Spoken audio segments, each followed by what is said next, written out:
Hello, everyone. It's Cate Stillman, and welcome back to the Yogahealer Real Life Show. In this episode, we're going into the question, can you lose weight with Ayurveda? And many of you who have been following the stress series and then this Ayurveda series know that what we're now doing at Yogahealer is looking for the popular search terms that people are actually looking things up to see what people are searching for and answering questions based on that. So can you lose weight with Ayurveda? To me, it's a bit of an amusing question. It's kind of like, of course, of course you can lose weight with Ayurveda, but like, what does that even mean? So if we go back to Ayurveda as this art of living, can you lose weight with living more artfully? Of course, right? Can you lose weight with the science of life? Another translation of Ayurveda, of course. In the past the past 4 episodes, we looked at what is the Ayurvedic diet. And then before that, we looked at the 3 doshas, each in their own separate episode. And we'll talk about losing weight with the different constitutions, with Vata and Vata imbalances, with Pitta and Pitta imbalances, with Kapha and Kapha imbalances. So we can look maybe a little bit more specifically about how we might lose weight. And we'll also look universally, like just in terms of modern humans and what the current challenges are, the way that it's natural and easy to be at our optimal weight in this phase or stage of our life, and how we might be out of balance or out of sync as a culture, as universally applicable to everyone as opposed to constitutionally based. If you missed the first episode on what is Ayurveda and you don't know much about it, I would start there before going into this weight loss one. I think it might make a little bit more sense. So let's first talk universally about losing weight, and maybe if we look at it from this perspective of why is there excess weight to lose? Like, what's out of sync in daily habits that there's excess weight to lose? And immediately people go to, well, I'm overeating or I'm not exercising enough. And in coaching members in Body Thrive and leading people into a deep healing path in the Living Ayurveda course, I find that like sometimes that's true and sometimes that's not true. Sometimes there's a lack of understanding of when to do what on the universal level. And on the individual level, sometimes there's a lack of understanding of how do I care for my unique constitution, my unique individual needs, like where does that actually fit in? And so we'll get into both today. On the universal front, if we look at the habits that I wrote about in my first book in Body Thrive, we have the first habit is earlier, lighter dinner. And what that is saying is that when you eat matters. So it's not just what you eat, but when you eat. In Ayurveda and yoga, if we look at how to lose weight with Ayurveda, the first thing is looking at like, are you eating at the appropriate time for your body to digest and absorb? Also, are you eliminating or pooping at the time of day when it's easiest for your body to have a complete bowel movement? Because if we're not moving waste out, waste and weight can become synonymous. So non-functional tissue taking up mass in the body, that there's that weight to it, can be undigested or poorly digested food that then becomes a waste product as opposed to functional tissue in the body. So even if we look at fat tissue, like what's the functional amount of fat tissue in the body? According to the textbook of Ayurveda written by Dr. Vasant Lad, it's 2 handfuls, 2 anjali. That's the amount of fat tissue in the body. So if we have more than that, it's not functional fat tissue. So you might say, oh, it's tissue of the body, but it's poor quality and not so functional. So even simply knowing that, like, oh, that's how much fat tissue I'm supposed to have in my body at a given time to be healthy, to have the proper functions of fat, which are lubrication and deeper nourishment and a bit of resilience, right? You want to have a little bit of fat on your body. So if we know that there's a level of functional tissue, like how much can I really digest, and when do I digest, and when do I assimilate, and when do I eliminate in the digestive function, can really help point the way with losing weight with Ayurveda. So if you're eating the majority of the calories at the end of the day, you're weakening your ability to digest, absorb, and eliminate. So that heaviness, you're using the wrong time of day to digest, which means that your body's ability to turn that into high quality tissue and good energy is dampened, is lessened. If you have that as a chronic habit over time, that's going to lead to weight gain. It's going to lead to you also just feeling behind each day when you start each day. So this very first habit of early or later dinner, like how do you do that? Two people come to mind. One is actually both are guys that have like big jobs, big sort of stressful jobs with a lot of responsibility. One has a lot of travel, the other has a longer commute. And so if I look at these two people, that it's harder than say for me, like I live at home, I work from home, I travel mostly for pleasure or for training. Like I designed my life to the nth degree. Like it's pretty easier, for me to eat an early or later dinner. Whereas if you're interfacing in modern culture and there's expectations around having this heavier later meal, it can be really, really hard to make that transition. But if we can connect what's at stake, right? If it's like, well, if you got an awful diagnosis and your doctor said, well, you need to eat an early or later dinner, or you can expect this to go bad and you'll die younger, you might figure out a way to do it. So having a lighter meal at the end of the day, that might look like salad in the summertime. It might look like soup that's not too creamy. In the wintertime, unless you're already burning a ton of calories. But if you're already burning a ton of calories, you're not listening to my weight loss episode. Okay. So a non-high protein, high fat meal, right? It's more of a high fiber, low calorie meal. So it might be nutritionally dense without being calorically dense. And what this does is it enables you to actually feel a little sleepy a little earlier. When you get deeper sleep, there's great correlative studies between getting good sleep and being able to maintain a healthy body weight.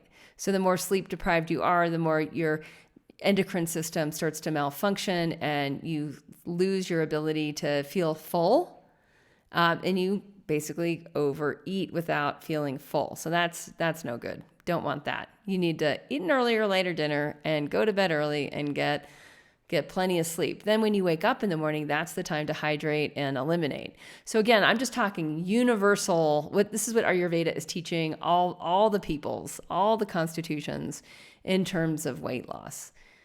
So then waking up, hydrating, which for me can sometimes be a lot of water, even like 4 cups of hot water might be enough for my body to be really hydrated and create enough gravitational effect to have complete elimination, which is 18-inch stool. It's a lot. It's like getting all your poop out before you start the day. When you do that, when you clear your waste, you will feel lighter immediately.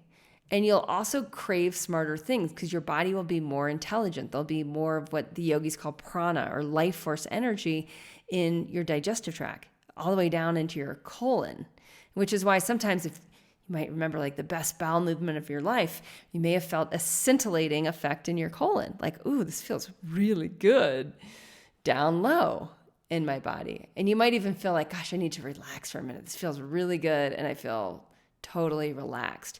Well, that's what happens when you completely let go. You're supposed to have that feeling every single day. Every single day. You're supposed to have complete elimination in the morning before the day gets away from you. Often tips to help people move waste out. Because again, if you're not eliminating waste, you're accumulating waste. And if weight equals weight, if waste equals weight, it becomes a problem. So little tips. One of the things that I like to do is hydrate chia seeds. I might take 4 tablespoons of chia seeds in a quart of water, stir it up, keep it in my fridge. And then there's this gelatinous chia. And into my morning water, I might add a big scoop in a 2-cup glass. I might add a big heaping tablespoon or 2 of chia seeds, which are demulcent and fibrous. This is where you get high nutritive density, low caloric density. You might add a little bit of chlorophyll, liquid chlorophyll, like a teaspoon of that in. And that That actually helps the life force, the prana, start to make your guts and your colon more intelligent. You can add a little bit of coconut water in there for a little bit of sweetness. For some people, that really helps them drink more water in the morning. So if you start your day with a cup of coffee and use that as a stimulant laxative, the problem is if deep down you're dehydrated, you won't be improving the quality of tissue in your small intestine and colon. And it's alive. This is the microbiome, right? So your ability to absorb nutrients and eliminate waste won't be as strong. And if you're doing that repetitively, that compound effect will weaken your ability to absorb and create high functioning quality tissue and to release, which enables you to eliminate any sort of that which the body doesn't want anymore. Okay, so that's in terms of the general. Now let's go into more of the individual. And I have 3 separate podcasts that I did. One for weight loss for overweight Vatas, and these are all in the show notes, or you can Google weight loss for overweight Vatas and it should pop up on Google. I did another one on overweight Pittas and a third one on tips for overweight Kaphas. I did those years ago because what I found was that a lot of people with Vata imbalances that were heavy, that needed to lose weight, didn't understand how a lot of like the general eat less, burn more calories didn't work as well for them.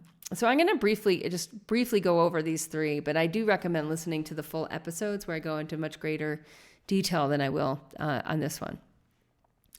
So we'll talk first about Vata constitutions and Vata imbalances. And these are really prevalent right now. Vata imbalances are very prevalent in modern culture. So Vata is the wind, and it regulates time, and it's attuned to rhythm. So modern life is out of rhythm for a lot of people. A lot of people don't feel like they're in control of their time. They feel more rushed than relaxed. And this creates an imbalance of Vata. When Vata is out of balance, there's the emotions of overwhelm, if that lasts, it turns into anxiety. And it can even become panic attacks if a person gets aggravated enough. So if this type of person that's already overwhelmed is also heavy, right? We've got more than 2 Anjali of fat. Anjali, again, is like a handful, right? There's more than the body wants to carry. But if we looked at the root cause of like, well, why is the body holding on to more than it needs? Why are we making choices? Why is the mind making choices to take in more than can be digested? We want to look at the root cause of the emotion behind it. Like, what happens if we actually focus on calming the overwhelm than trying to get the person to do more exercise, to be more stringent about their diet, to have more rules about what to do? Instead, what we want to do is like awaken the person's natural intelligence towards harmony. So generally, this type of person that is overwhelmed, and I got to say, like, the more severe, the more important this is. So one of my friends, he works with gross obesity, people that weigh above 350 pounds, upward towards 650 pounds. And these people, what he finds is that underneath all of the pathology is a deep-rooted Vata imbalance. And what he starts people doing that are carrying that much weight is simply lying down basically like you would in yoga, like lying down on a meditation mat on the floor, as opposed to lying down in bed, because bed's a little too soft. So in some comfy, warm space, but with a hardness of a floor and maybe a yoga mat or carpet or a rug, to lay down and to put your hands on your lower belly. So right below your belly button, above your pelvis, your pelvic bones. So right in the bowl of your pelvis, and to just simply relax, and to allow your hands to feel the lift and the sink of the breath. And some of you are thinking like, oh my goodness, like this person needs to go jogging. You don't need to like lay around and feel their breath. But if we look at if the root cause of the imbalance is happening in the nervous system, and this is what's actually causing the overweight pattern, right, where they're so stressed out and their body's just holding on for dear life, and packing in the calories, packing in the waste, out of rhythm, what we do is go right into rhythm. Like just right into rhythm. Like, can I feel the rise of the inhalation? Can I feel the fall of the exhalation? And what Brandt found is that most of his severely obese clients had what is called reverse diaphragmatic breathing, which is when they would inhale, their belly would actually go down and their chest would puff up. And when they'd exhale, their belly would puff out and their chest would go down. And what that is it's a severe arrhythmic, out of sync with the universe, out of sync with how the body's designed to function, and a way of breathing that increases anxiety, increases panic. So he found that just through helping people realize that they can lie down, and when they inhale, their belly should rise. And they may have to concentrate on this in the beginning. When they exhale, their belly should fall. That it started to relax their nerves and relax their nerves and relax the nerves. Now, when the nerves are relaxed, the bowels start to be able to let go. So instead of being constipated and contracted, what happens is the body's more able to release waste. The more we understand that excess weight in the body is waste that the body's going to need to digest and eliminate, the more we get the importance of this need to let go, this capacity, capability, ability to let go. So that's where Vata weight loss begins. If we have, if we're tuning to the habits, earlier, later dinner, early to bed, start the day right, having these breathing practices before going to bed, having these breathing practices in the morning before the day gets away, what it does is starts to reprogram the nervous system into the life force is rhythmic. Life is rhythmic. There is a rhythm to things. There's a rhythm to digestion. There's a rhythm to absorption. There's a rhythm to feeding. There's a rhythm to fasting. And this starts to build a deep sense of trust in the person with their body. They start to be able to actually trust and at a very deep level, love on a cellular level, feel that the essence of consciousness is love and love their body again. Okay, I just said a lot. The tastes that balance Vata are sweet, sour, and salty. They're actually the taste of building. So if a Vata person is being too strict with themselves and eating just lots of raw salads, they're not going to be able to have strong elimination. Usually they'll get constipated, gas, bloating. They won't have good absorption. So this is where when we look at this question, can you lose weight with Ayurveda? Pay attention to what tastes your body needs. So listen to the overweight Vata episode if any of this is resonating, or if you have a Vata imbalance, that will help. Okay, so now let's pivot to overweight Pittas. So Pittas they tend to be overweight because of intensity. They usually too, as children, as teens, as young adults, were able to consume a lot of calories. So Pitta's fire, right? It's heat, it's dynamic transformation, and it can burn a lot. And it burns hot and strong. Usually Pittas have strong elimination. So all that I said about Vata and constipation might not apply to an overweight Pitta. Usually the problem for an overweight Pitta is that their mind, like how much they think they can eat, is more than their body actually needs to eat. And so for a Pitta to get in sync with that, like who they were isn't who they are now. Like what their body needed in terms of nourishment in the past is different than what it needs now. And to use their mental acuity to get really interested to how much is enough right now. So Pittas have large appetites. They usually have a large appetite for life. There's a lot they want to do in their lives.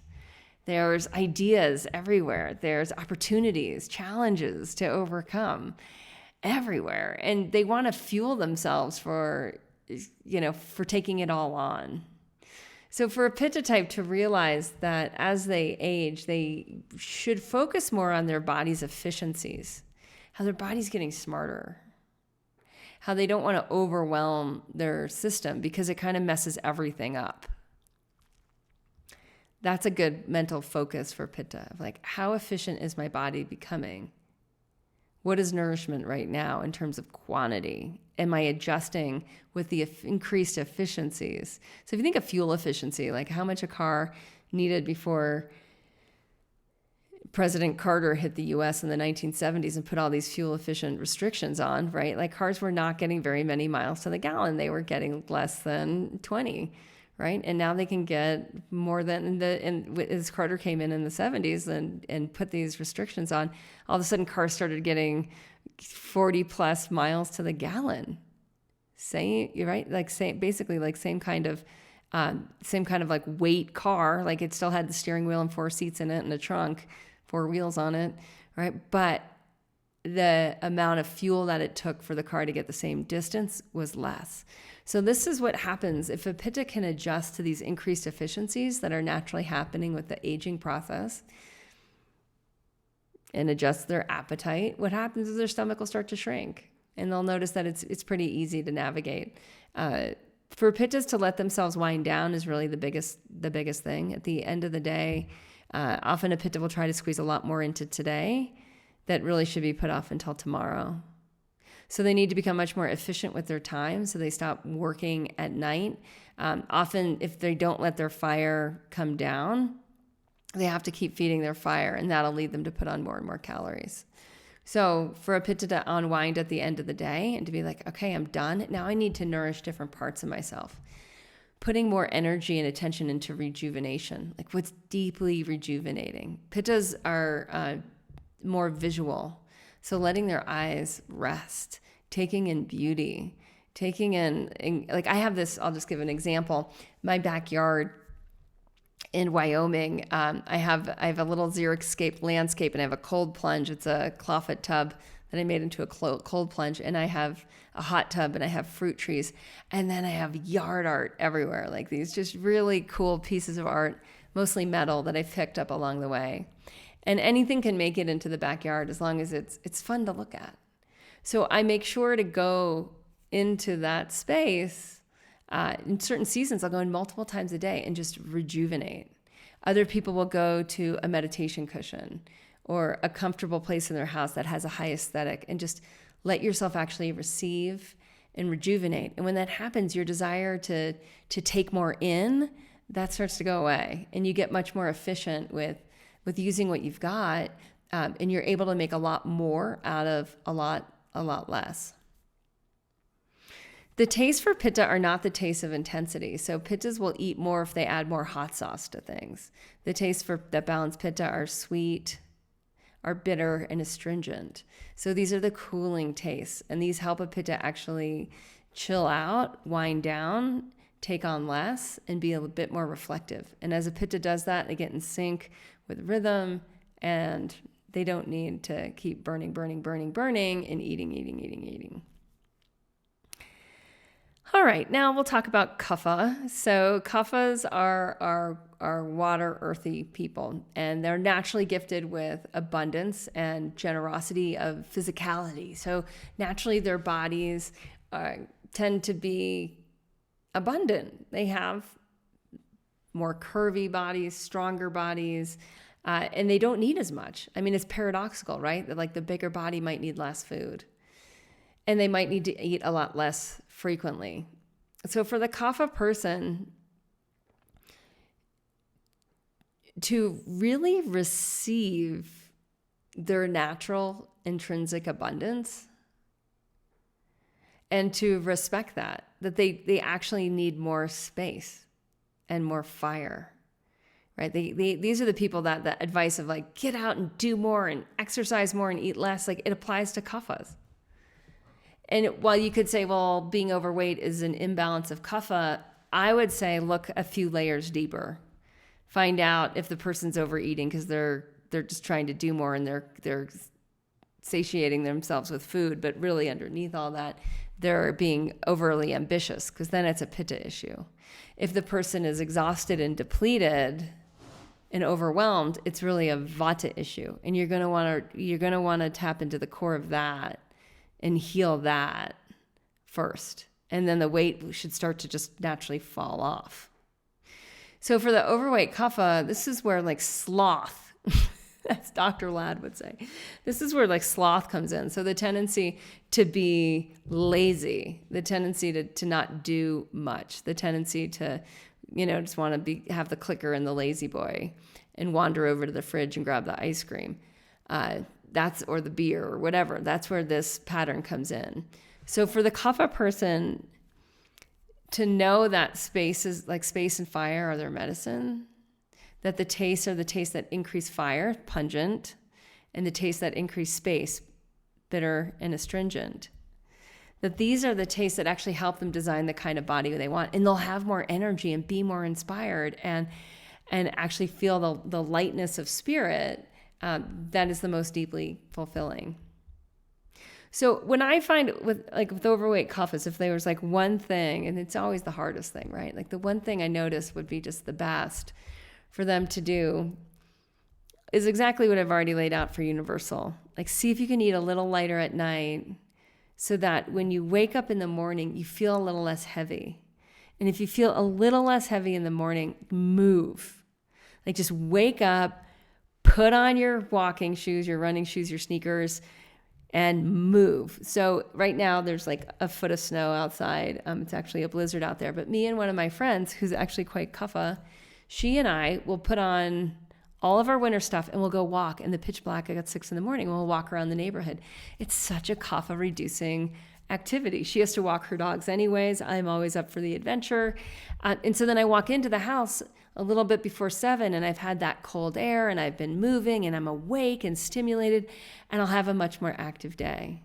So not letting any of the seasonal excuses getting in the way, just noticing like what happens when you eat light enough at night that you can wake up and feel a little bit of energy, a little bit of lightness, and you just get the move on.